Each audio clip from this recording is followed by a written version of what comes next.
அயோத்தியின் அளப்பரிய செல்வமும் பரப்பளவும். வணக்கம் நண்பர்களே. சென்ற பாடலில் அயோத்தி நகரத்தின் பல்வேறு மண்டபங்களை பற்றி, அதாவது வரிவசூல் மண்டபம், நாட்டிய மண்டபம், வேத மண்டபம், பட்டி மண்டபம், இப்படி நகரத்தின் வாழ்வியலை பார்த்தோம். இப்போ அந்த நகரத்தோட பிரம்மாண்டத்தையும் செல்வச் செழிப்பையும் கம்பர் எப்படியெல்லாம் வர்ணிக்கிறார்னு பார்க்க போறோம்.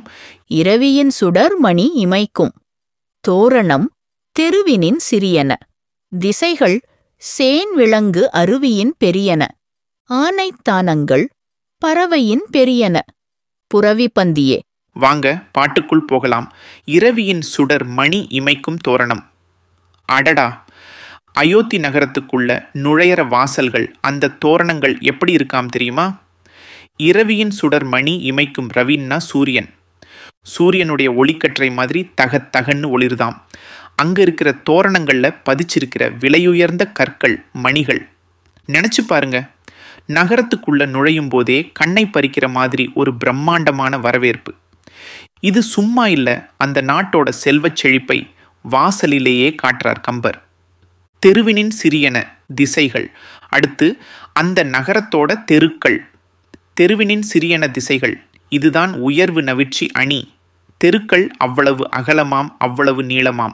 அந்த தெருக்களோட பிரம்மாண்டத்துக்கு முன்னாடி திசைகள் கூட சின்னதா தெரிஞ்சிச்சாம். கிழக்கு, மேற்கு, வடக்கு, தெற்குன்னு நம்ம குறிக்கிற திசைகளே அயோத்தியின் தெருக்களோட நீள அகலத்துக்கு பக்கத்திலே சின்னதா போயிடுச்சாம். நகரத்தோட பரப்பளவை, அதோட திட்டமிடலை பற்றி சொல்ல வரும்போது கம்பர் இப்படி ஒரு கற்பனையை கொண்டு வர்றார். சேன் விலங்கு அருவியின் பெரியன, ஆனைத்தானங்கள். சரி, செல்வச் செழிப்பையும் இராணுவ பலத்தையும் காட்டுறார் பாருங்க. சேன் விலங்கு அருவியின் பெரியன ஆனைத்தானங்கள். சேன்னா உயரம். உயரத்திலிருந்து கொட்டுற அருவி எவ்வளவு தண்ணீர் வரும்? ஆனால் அதை விட அதிகமாக இருந்துச்சாம் ஆனைத்தானங்கள். யானையோட மதம், அதோட மத நீர், இது சும்மா கொஞ்சமாக வர்றது இல்லை. யானைகள் பலமாக செழிப்பாக போர் தயார் நிலையில் இருந்தாதான் மத நீர் பெருக்கெடுத்து வரும். அப்படி அயோத்தியில் இருந்த யானைகளோட மத நீர் உயரமான மலையில் இருந்து விழற அருவியோட தண்ணியை விட அதிகமாக இருந்துச்சாம். இது எதை காட்டுது? அயோத்தியில் யானைப்படை எவ்வளவு பிரம்மாண்டமாக இருந்துச்சுங்கிறத காட்டுது. ராஜாவோட பலம் அவரோட யானைப்படையிலே இருக்குன்னு சொல்லுவாங்க. அப்படிப்பட்ட யானைகள் அங்கே கொட்டி கிடந்திருக்கு.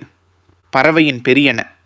புரவி பந்தியே, யானைப்படையை சொல்லிட்டு குதிரைப்படையை விட்டுடுவாரா கம்பர்? பறவையின் பெரியன புரவி பந்தியே. பறவைன்னா கடல். கடல் எவ்வளவு பெருசு? அந்த கடலை விட பெருசா இருந்ததாம் புரவி பந்தி. புரவின்னா குதிரை, பந்தின்னா வரிசை அல்லது லாயம். குதிரை லாயங்கள், குதிரைகள் நிற்கிற இடம் கடல் மாதிரி பறந்து விரிஞ்சிருந்ததாம். இது எதை காட்டுது? அயோத்தியோட குதிரைப்படையும் குதிரை செல்வமும் அளப்பரியதா இருந்துச்சுங்கிறதை காட்டுது. ஆக இந்த 4 வரியில அயோத்தி நகரத்தோட நுழைவாயில்களில் மின்னும் செல்வத்திலே ஆரம்பிச்சு, திசைகளை விட பெரிய தெருக்கள், அருவியை விட அதிகம் பெருக்கெடுக்கும் யானைகளின் மதம், கடலை விட பெரிய குதிரை பந்திகள்னு அந்த நகரத்தோட பிரம்மாண்டத்தையும் இராணுவ வலிமையையும் செல்வச் செழிப்பையும் நமக்கு அப்படியே கண் முன்னாடி நிறுத்துறார் கம்பர்.